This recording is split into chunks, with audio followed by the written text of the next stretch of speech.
Oil ஹோமம் பண்ணும்போது என்ன மூலிகை போடுவாங்கன்னு சொல்லுங்க பார்க்கலாம். ஆயில் பழம் வேணும்னா அம்மா, ஆயில் பழம் ஆயில் ஹோமம் பண்ணுறதுல எந்த பொருளும் போட மாட்டாங்க. ஆயிலுக்கு எள்ளு மட்டும்தான் யாகத்தில் கொட்டுவாங்க. கேள்விப்பட்டுக்கிறீங்களா? யாரும் பேச மாட்டேங்கிறீங்க. ஐயப்பன் கோயிலில் போய் பாருங்க, எள்ளு தான் முதல் போடுவாங்க. ஏன் அப்படின்னா ஆயிலுக்கு உண்டானவர் சனி பகவான். சனியோட மூலிகை தான் எள்ளு. இந்த எள்ளை தான் ஆயிலுக்காக கொட்டுவாங்க. அப்போது அந்த காலத்தில் ஆயில் விருத்தி ஹோமத்துக்கு எள்ளு தானம் பண்ணித்தான், அக்னியில் எள்ளு தானம் பண்ணித்தான் அந்த கர்மாவை போக்கடிச்சு மரண பயத்தை நீக்கி அவங்களுக்கு ஆயில் அதிகமாகறதுக்காக சனி பகவானுடைய மூலிகை தான் அவங்க இயக்கியிருக்காங்க. அதனால தான் ஆயில் ஹோமம் பண்ணுறவங்களுக்கு எள்ளு. அதனால தான் நீங்கள் எள்ளு மட்டும் உங்கள் வீட்டில் ஏதாவது ஒரு அமாவாசை அன்னைக்கு யாராவது முன்னோர்களை நினச்சி நம்மளால் திதி தர்ப்பணம் கொடுக்க போகலின்னா ஒரு கை எள்ளு எடுத்து ஒரு சொம்பு தண்ணி எடுத்து சூரியனை பார்த்து நமஸ்காரம் பண்ணி துளசி செடியில் கொண்டுட்டு போய் 3 தடவை கையோதராமல் 3 தடவை தண்ணி ஊற்றி பித்திருக்களுக்கு எல்லாத்துக்கும் நான் இந்த எள்ளு சாதம் சமர்ப்பணம் பண்ணுறேன்னு சொல்லி சாமி கும்பிட்டீங்கன்னா அந்த பித்திருக்கள் எல்லாம் அந்த வீட்டுக்கு அன்னைக்கே சாமி ஆசீர்வாதம் பண்ணிட்டு போவாங்க. எப்படி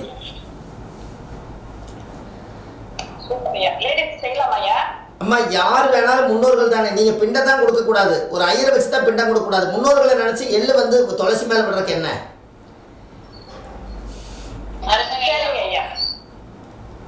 இந்த துளசி இப்ப நீங்க நல்லா யோசிங்க, இந்த துளசி யாருடைய பொருள்னு சொல்லுங்க. பெருமாள்.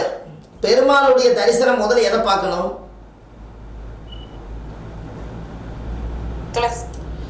பெருமாளுடைய உடம்புல முதல்ல எந்த தரிசனம் பார்ப்பீங்க?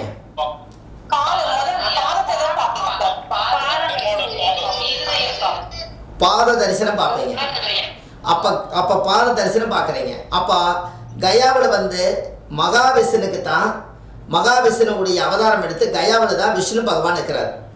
அப்போ கயாவில் அந்த பாதம் வச்சுருக்காங்க.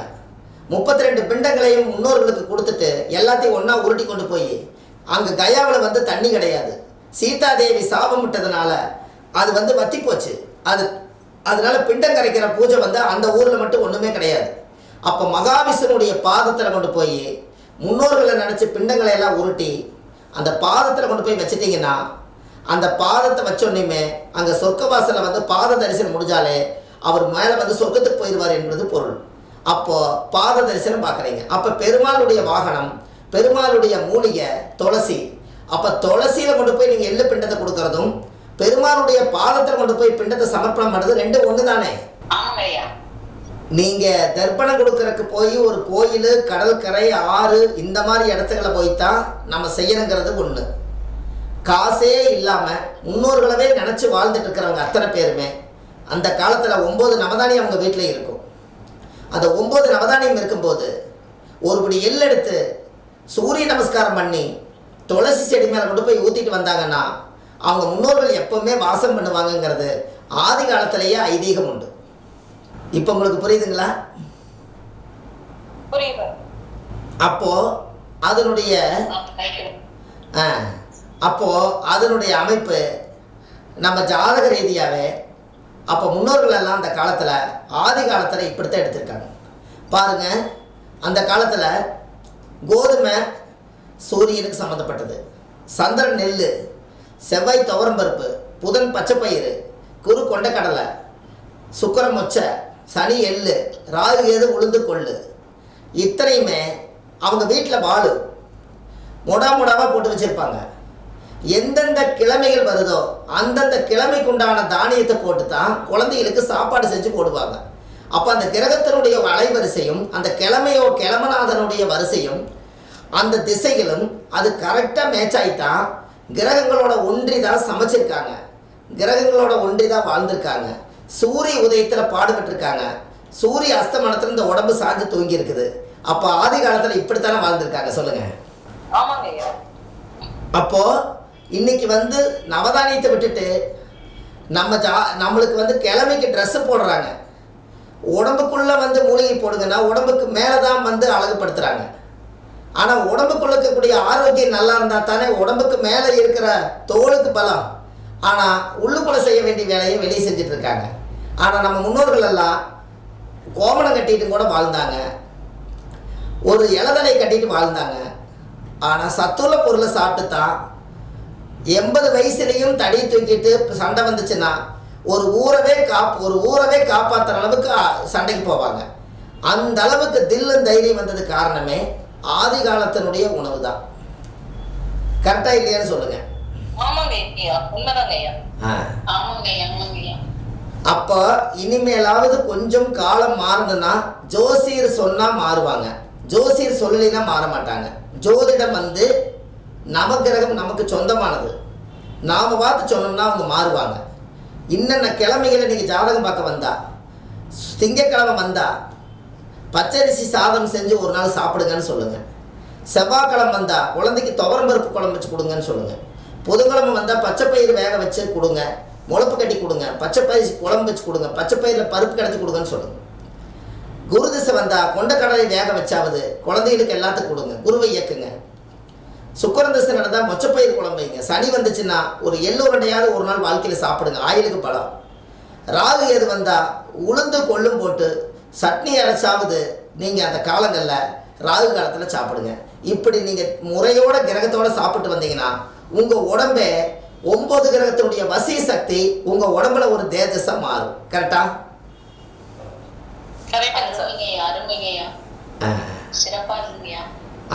அப்போ இது பாருங்க, கடையில் தான் விற்கிது, நாம் மாறி மாறி குழம்பு வைக்கிறோம்.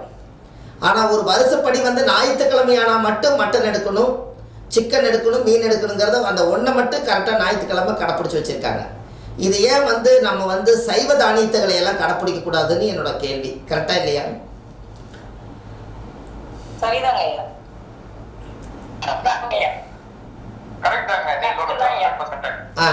சைவ தானியத்தை கொஞ்சம் கடைப்பிடிக்கலாமே. உங்களுக்கு ஒன்று தெரியுமா? அந்த காலத்தில் பச்சை பாம்பை கையில் உருவிட்டாங்கன்னா அவங்க கையில் 2 வரமிளகாயும் வெங்காயம் தக்காளியும் போட்டு குழம்பு வச்சாங்கன்னா அவ்வளோ டேஸ்ட்டாக இருக்கும். அது காரணமே பச்சை பாம்பு உயிரோடு இருக்கும்போது கையில் உருவிடுவாங்களாம். அதுக்கப்புறம் பார்த்தீங்கன்னா ஆயுசு வரைக்கும் அவங்களோட ருசி போகாது, எப்படி செஞ்சு வச்சாலும் நல்லா இருக்கும். இந்த ரகசியம் உங்களுக்கு தெரியுமா?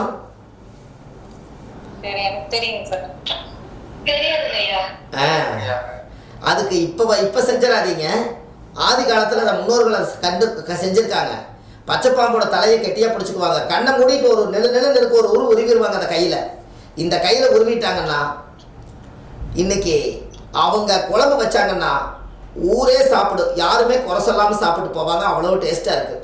அதனால தான் சின்ன புள்ளியில் இருக்கும்போதே இந்த பாம்பு பிடிச்சிட்டு வருவாங்க. அவங்க கிட்டையெல்லாம் வந்து இந்த குழந்தைகிட்ட அன்னைக்கு பரிகாரமாகவே எப்படியாவது கடை மூடிட்டு ஒரு உருவி சாப்பிட்டு வேக்கானம் இல்லாதப்போ உருவிட்டாங்க. அதுக்கு பெருசாகி குழம்பு வச்சாங்கன்னா நீ சமைச்சாத்தான் சாமி அந்த அம்மியில் அரைச்சி குழம்பு வச்சா நல்லா மணக்குது, எங்கள் வீட்லேயும் கூட இந்த பேர் சொல்லுவாங்க. இதுக்கு காரணமே அந்த காலத்தில் ஆதி காலத்தில் கைராசியாக சுவைச்சு சாப்பிட்றதுக்கு பச்சை பாம்பவே கையில் உருவியிருக்காங்க. இது எத்தனை பேருக்கு தெரியும்னு தெரியல, முன்னோர்களை கேட்டு பாருங்க, கரெக்டாக சொல்லுவாங்க. சார் எனக்கு தெரியுங்க சார். இப்ப வேணா ஒரு பரிகாரம் எளிமையா நல்லா டேஸ்டா இருக்குங்க சார். இது வரைக்கும் எல்லாரும் நல்லா இருந்தாங்க சார் சொல்லுவாங்க. என்னங்கம்மா? அந்த அது வந்து செஞ்சுக்கிறாங்க. சரி, இப்ப போய் நம்ம ஜோசியர் போய் அது எதாவது சொன்னோம்னா தப்பா போயிடும். அதுக்கு உங்களுக்கு ஒரு எளிய பரிகாரம்னு சொல்றேன். உங்க வீட்டுக்காரையும் நீங்க வசப்படுத்த முடியும், ஆண்களை பெண்கள் வசப்படுத்த முடியும். சாப்பாடு செஞ்சு போட்டு பெண்களை ஆண்கள் வசப்படுத்த முடியும். அதுக்கு ஒரு எளிமையான பரிகாரம், இதே சாடையில் உங்களுக்கு ஒரு பரிகாரம் சொல்கிறேன். ஒரு 48 நாளைக்கு வீடு வாசல்லாம் வலிச்சு எப்பவுமே நீங்கள் சுத்தபத்தமாக இருந்து டெய்லியும் போகாட்டி பரவாயில்ல, ஒரு 48 வாரமோ அல்லது ஒரு 7 வாரமோ இல்லை ஒரு 12 வாரமோ மனசு உங்களால் எப்போ முடியுமோ இந்த வாரத்தில் ஒரு நாள் கணக்கெடுத்து வச்சுங்க. மஞ்சள் வீட்டில் வந்து ஒரிஜினல் மஞ்சளை வீட்டில் அரைச்சி விநாயகர் கோயிலுக்கு எடுத்துகிட்டு போங்க. விநாயகர் கோயிலை எடுத்துகிட்டு போய் சர்பம் 2 பாம்பு பின்னி பிணைஞ்சு இருக்கிற சந்தான கோபாலகிருஷ்ணன் நாகரும் 5 தலையில் நாகரும் 2 பக்கம் வச்சுருப்பாங்க. அந்த ராகு கேதுக்கு இந்த மஞ்சளை டெய்லி வாரத்தில் ஒரு நாள் பூசி அப்படியே அந்த பாம்பு மாதிரியே நீங்கள் கையில் இருக்கிறத எடுத்து உங்கள் கையில் பூசி அதுக்கு ஒரு குங்குமம் சந்திரன் வச்சு ஒரு தீபாரதனை காமிச்சிட்டு வாங்க. நீங்கள் பாம்பை கையில் உருவனதுக்கு சம அந்த டேஸ்ட் அப்படியே வந்துடும். எப்படி?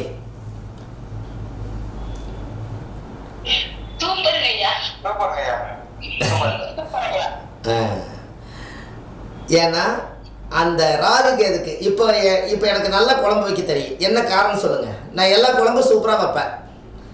எங்கள் வீட்டில் எல்லா வேலையும் அவங்க தான் பார்ப்பாங்க. உங்களுக்கு புரியுதையா?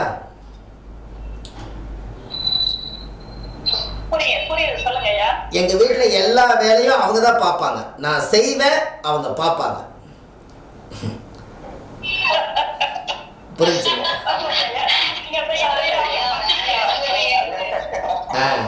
எப்படி செய்யறாங்க? ஆமா, நீட்டா அவங்க ஒரு தக்காளி பச்சி கிடையும்னா கூட இங்கேருந்து நான் வீட்டுக்குள்ளே போவேன், வெங்காயம் மிளகாய் எடுத்து டக்குன்னு கட் பண்ணி 2 கையிலே தொளிச்சிருவேன். பேசிக்கிட்டே சோசியும் பார்த்துருப்பேன், மனசு ஞான கணக்கு, சோசியும் பார்ப்பேன், ஜாதகம் பார்ப்பேன், யாரு கூட பேசுவேன். ஒரு கையில் போனதுக்கு ஒரு பக்கம் வெங்காயம் மிளகாய் எல்லாத்தையும் உரித்து தக்காளியெல்லாம் கட் பண்ணி வச்சுருவேன். போனோடனே வடச்சட்டி வச்சு எண்ணெய் ஊற்றி கடுகு கருப்பில் போட்டு வெங்காயம் மிளகாய் தாளித்து தக்காளி போட்டு கிடஞ்சி சுட சுட சாப்பிட்டு வந்திருப்பேன். ஜோசியும் பார்த்து முடிச்சிருவேன். எப்படி?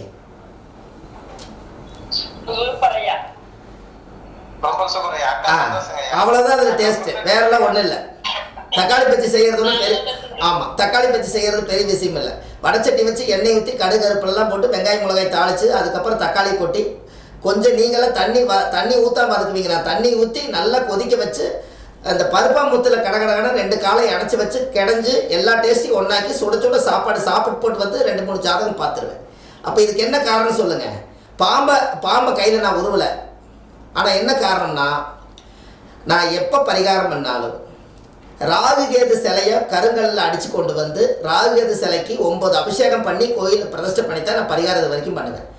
என்னோட கையில் வந்து ஒரு 1000 நாகர் சிலைக்கு நான் வந்து சொந்தமாக சிலை அடித்து பரிகாரம் பண்ணும் போதெல்லாம் ஒரு சிலை அடித்து அவங்க கையிலே கொடுத்துருவேன். கொடுமுடி, ராமேஸ்வரம், திருச்செந்தூர் போய் வச்சுருவாங்க. அப்போது 30 வருஷமாக இந்த சாமி சிலை அடித்து தான் பரிகாரம் பண்ணியிருக்கேன். அப்போ 30 வருஷமா இந்த ராகுகேது சிலைக்கு இந்த கையில் மஞ்சள் போட்டு இந்த கையில் குழம்பு தானாக டேஸ்ட் வர ஆரம்பிச்சிருச்சு.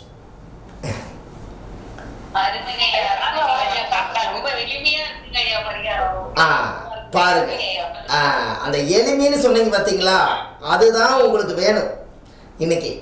அப்போ யாராவதுக்கு நீங்கள் பொண்ணு பார்க்க போய் இப்போ இந்த பரிகாரத்தை எதுக்கு யூஸ் ஆகுன்னு கேளுங்க. பொண்ணு படிக்கிற பொண்ணை பிடிச்சி மலாருன்னு கல்யாணம் பண்ணி வச்சிருவாங்க. அந்த பொண்ணுக்கு சமைக்க தெரியாது. 1க்கு 2 சமைச்சதுன்னா புருஷனுக்கு பிடிக்கலைன்னா சண்டை வரும். எதில் சண்டை வரும்? குழம்புல சண்டை வரும். இந்த குழம்புல சண்டை வந்தால் கிளம்புன்னு சொல்லி ஒரு சண்டை வந்துடும். குழம்பு ப்ளஸ் கிளம்பு அப்படிங்கிற மாதிரி ஆகாமல் இருக்கணும்னா நீங்கள் என்ன பண்ணணும்? இந்த ராகுகேதுக்கு போய் வாரம் மஞ்சளை அரைச்சி கொடுத்து ஒரு 7 வாரமோ 11 வாரமோ போய் பூசிட்டு வா சாமின்னு நாசுக்க சொல்லுங்கள். அதுக்கப்புறம் அந்த கை கூடிக்கி அதுக்கப்புறம் அதில் டேஸ்ட் வர ஆரம்பிச்சிடும். அது வந்தாலே எல்லா பொருளையும் தேடி கரெக்டாக செஞ்சு புருஷனுக்கு வயிறார சோறு போட்டு புருஷனை சந்தோஷப்படுத்திடுச்சுனாலே இந்த பொண்ணுக்கு எல்லா சந்தோஷம் கிடைச்சிடும். குடும்ப வாழ்க்கை பிரியாது. எப்படி?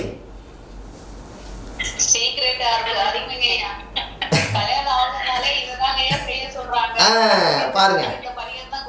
ஆமா, இப்போ இங்க அலோனா இங்க இதுல வருது, டெலிவரியில வந்து வீட்டில் வந்துட்டு இருக்குது. இதெல்லாம் கொஞ்சம் காலம் வந்து போட்டு போயிடும்.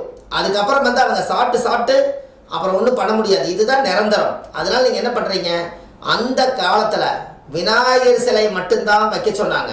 விநாயகர் கும்பிட்டா தான் எல்லாமே நடக்கும். முதல் கணபதி கும்பிடுங்கன்னு தான் சொல்லி வச்சுருந்தாங்க. இங்கே எப்படி சம்மந்தமே இல்லாமல் ராகுகேது உள்ளே வந்தாங்கன்னு உங்களுக்கு யாராவது தெரியுமா? யாராவது தெரிஞ்சதுன்னா உங்களுக்கு 100 மார்க்கு. விநாயகர் போய் கும்பிடுங்கன்னு சொன்னாங்க. ராகுகேது இந்த இடத்துல வச்சிருக்காங்க.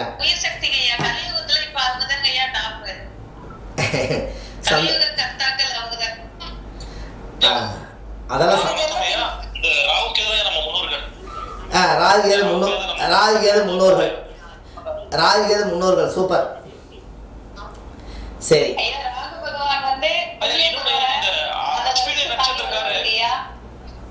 கேது பகவான் வந்து பாத்தீங்கன்னா விடுபட்டது என்னெல்லாம் வச்சிருக்காங்களோ அதெல்லாம் கொண்டு வந்து காட்டுவாருங்க ஐயா. சரி, ராகு போகக்காரங்க சார், கேது வந்து நாணக்காரங்க. 2மே தேவைங்க சார் வாழ்க்கைக்கு. அதனால அதை வச்சிருக்கோம். சந்தோஷம். சரி, உங்களுக்கு இன்னொரு ரகசியம் ஒரு கேள்வி. இந்த அஸ்வினி நட்சத்திரம் சொல்லுங்க சொல்லுங்க சாமி. சொன்னீங்க இந்த சர்ப்ப வழிபாடு பண்ணலாமையா? பண்ணக்கூடாதுன்னு சொல்றாங்க ஐயா அஸ்வினி நட்சத்திரக்காரு. அது நான் உங்களுக்கு அது சொல்கிறேன் இருங்க, அது நான் சொல்லிடுறேன். முதல்ல இந்த ரகசியம் என்னன்னு நீங்கள் சொல்லுங்கள். உங்களுக்கு தெரியலனா இப்போ உங்களுக்கு நான் சொல்கிறேன், நீங்கள் நல்லா தெரிஞ்சுக்கங்க. ராகு கேதை கொண்டு வந்து விநாயகர் பக்கத்தில் ஏன் கொண்டு வந்து வச்சுட்டாங்கன்னா, ராகு கேதுக்கு சொந்த வீடு இல்லாதனால, அவருக்கு எந்த வீடும் இல்லாதனால அவர் நடு ரோட்டில் உட்காந்துருக்கிறாரு. அவருக்கு சொந்த வீடு கிடையாது, அவருக்குன்னு ஒரு கோயிலை உருவாக்கி வைக்க முடியல. அப்போ என்ன போச்சுன்னு கேட்டிங்கன்னா, விநாயகர் என்ன பண்ணிட்டாருன்னா, ராகு கேதுவுடைய அம்சத்துக்கு முன்னோர்கள் எல்லாம் என்ன பண்ணிட்டாங்கன்னா, நீ எங்கே வேணாலும் பாம்பு இருக்கிறதுனால, நீ என்னையும் எங்கே வேணாலும் வைக்கிறதுனால, நாம் எல்லாரும் இன ஒன்று தான் சொல்லி எங்கே வேணாலும் விநாயகர் வைக்கலாம், எங்கே வேணாலும் பாம்பு இருக்குதுன்னு சொன்னதுனால எல்லாரும் நாமெல்லாம் எங்கே வேணாலும் இருக்கலாம்னு சொல்லி இந்த 3 பேரும் கூட்டாவே உட்காந்துக்கிட்டாங்க. இதுதான் அதோடைய சொந்த வீடு இல்லாத ரகசியம். புரியுதுங்களா உங்களுக்கு? சொந்த வீடு இல்லாதனால ராகு கேது எங்கே வந்து உட்கார்ந்தாரு? வெயிலில் மலையிலையும் கொட்டிட்டு அந்த ராகு கேது ஊற்றின அபிஷேகம் அலங்காரம் பண்ணுறது கூட மலையில் தானாக கழியுது. அப்போ அந்த ராகு கேதுக்கு சொந்த வீடு இல்லாதனால அது படுற பாடு அங்கே இருக்கிறனால தான் அந்த பிரச்சனை. அப்போது இந்த இடத்துல ஆதி காலத்தில் என்ன பண்ணிட்டாங்கன்னா, இதைய ஒரு வைத்தியமாக பயன்படுத்தணும்னு சொல்லி பாம்பை கையில் உருவுறதுக்கு நிறைய பேர்த்துக்கு பாம்பை கண்டா படையே நடுங்கன்னு பயம் இருக்கிறனால இந்த ராகு கேதை வெளியில் வச்சுட்டா பொண்ணு மாப்பிள்ளைக்கு மாலை மாற்ற போகும்போது ராகு கேதுக்கு மஞ்சள் பூசி பொட்டு சலந்தனம் வச்சு விநாயகருக்கு மாலை போட்டு மாங்கலியத்தை அங்கே வச்சு தான் ஜாமி கும்பிட்டு கட்டினாங்க. அப்போ அந்த பொண்ணுக்கு அங்கேயே புருஷ வீட்டில் வாழ போகும் பெண்ணே சில புத்திமதிகள் சொல்லித்தரேன் கண்ணேங்கிற மாதிரி நாசூக்கா அதுக்கு மஞ்சள் தேய்ச்சி டேஸ்ட்டை உருவாக்கி தான் பொழைக்கிற வீட்டுக்கு அனுப்பிச்சு விட்ருக்குறாங்க. எப்படி?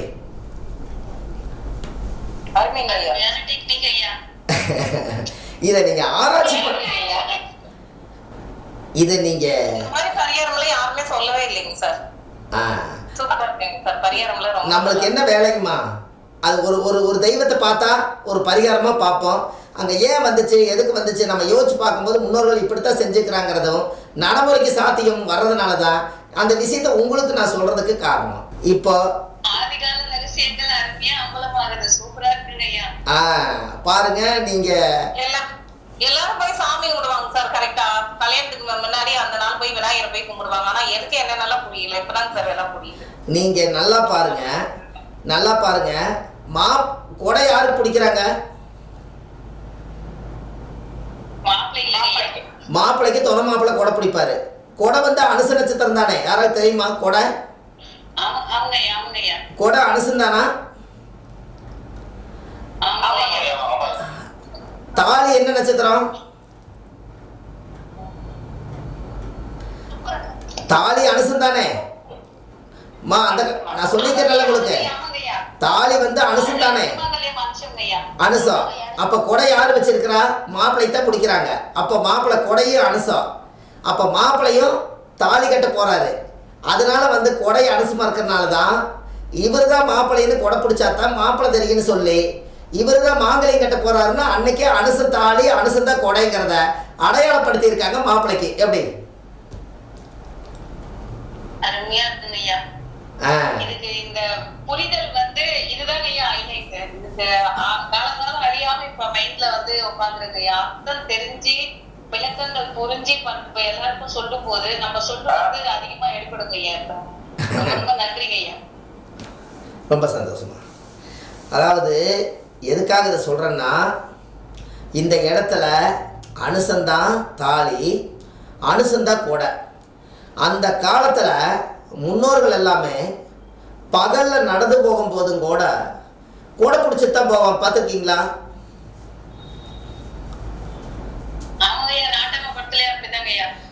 அது படத்தில் இருக்கிறத விட நிஜத்தில் வந்ததுனால தான் படத்துக்கு வந்தது. அப்போது கொடையை கையில் வச்சுருந்தாலே அனுசத்தை அவர் இயக்கிறதுனால அவர் ரொம்ப காலமாக அந்த கொடை கிழிஞ்சு போனாலும் கூட அந்த நூல் வாங்கி தைச்சு அந்த ஒரு கொடையை அந்த கொடையை ஒரு 25 வருஷம் 30 வருஷம் வச்சிருப்பார்.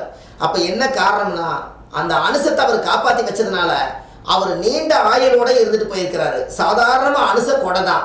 அந்த கொடையிலையும் கூட அந்த அமைப்பு வந்து முன்னோர்களுக்கு இருந்திருக்குது. அதனால தான் அந்த காலத்தில் கொடையை வச்சுட்டு உட்காந்துருப்பாங்க. கரெக்டுங்களா?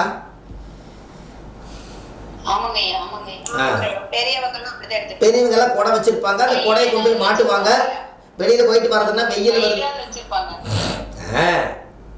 நீங்கள் எல்லாமே காலச்சக்கரம் தான். ஆயுள் அதிகமாகறதுக்காக இயற்கையாகவே முன்னோர்களுக்கு அந்த காலத்தில் கொடை வந்து பெரிய அம்சம். மழை பெஞ்சதுன்னா 3 பேர் 4 பேர் நினையாம வந்துக்கிறாங்க ஒரு கொடையில். அப்போ அந்த காலத்தில் எவ்வளோ பெரிய கொடைன்னு பாருங்க. அந்த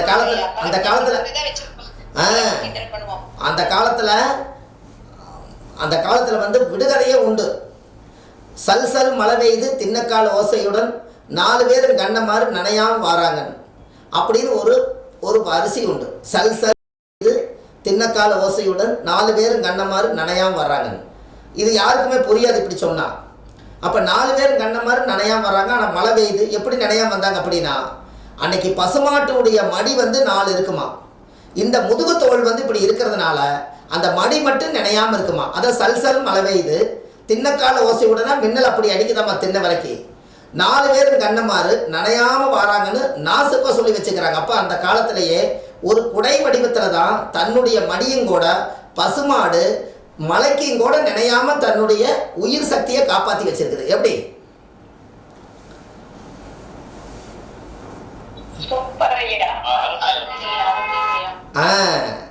உயிர் சக்தியை காப்பாற்றி வச்சிருக்குது. அப்போ அதே மாதிரி தான் அனுசம் என்பது ஒரு உயிர் சக்தி. அதை காப்பாற்றுறதுக்கு கொடை. அந்த கொடையில் ஒரு கூமாச்சி மாதிரி ஒன்று இருக்கும். ஏதாவது கோபம் வந்தால் கொடையில் இடிக்க போவார். அதனால் அவர்கிட்ட யாரும் வரமாட்டாங்க. கொடத்தாத்தானே பேர், கொடத்தாத்தானே கொடையில் இடிச்சிருவார் அப்படின்னு. அப்போது அந்த காலத்தில் அனுஷந்தான் அந்த வேலை செஞ்சுருக்குது. இருக்கிறதுலையே 27 நட்சத்திரத்தில் அதிகமான ஆயுள் வாங்கின நட்சத்திரம் அனுச நட்சத்திரம். இந்த அனுச நட்சத்திரக்கார் யாராக இருந்தாலும் நீங்கள் போய் சாப்பாடு வாங்கிட்டு வாங்கன்னு சொன்னால் பொண்டாட்டிக்கு ஒரு பார்சல், பிள்ளைங்க அம்மாவுக்கு ஒரு பார்சல் வாங்காமல் வரமாட்டார். அம்மா சாப்பிட்டுச்சான்னு கேட்படுத்தா பொண்டாட்டிக்கு வீட்டுக்கே போவார், பொண்டாட்டி பார்க்க போவார். அப்போ அனுசம் வந்து அந்த காலத்தில் அம்மாவை நல்லா பார்த்துருக்குது. நம்ம மோடி ஐயா வந்து அனுசந்தான் எனக்கு தெரிஞ்சு. அவங்க அம்மாவை எவ்வளோ அழகாக பார்த்துக்கிட்டாரு பார்த்தீங்களா?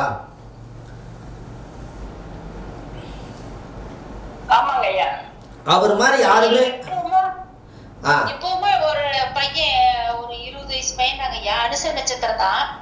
எப்பவுமே போன் பண்ணா அவங்க அம்மாவை சாப்பிடியாமா நீ சாப்பிடியாமான்னு கேட்பாங்க. எனக்கு தெரிஞ்சவங்க பையன். அது ஏன் அப்படின்னு கேட்டீங்கன்னா, அனுச நட்சத்திரத்துல தான் சந்திரன் நேசம். அதனால தாய்க்கு அந்த நட்சத்திரம் அடிமை. அதனால தாய் சொல்லை தட்டாது. எப்படி?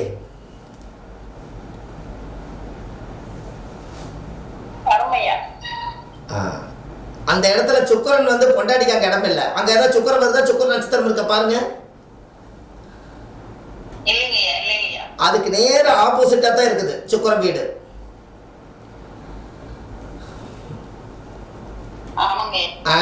அதனால அங்க சந்திரன் வீட்டில், அங்க விருச்சிகத்தில் சனி வீட்டில், அந்த விருச்சிக செவ்வாய் வீட்டில் வந்து சுக்கரனோட காம்பினேஷன் நம்மளுக்கு வரல. அதனால என்ன போச்சு, இந்த சமாச்சாரம் நடக்குது.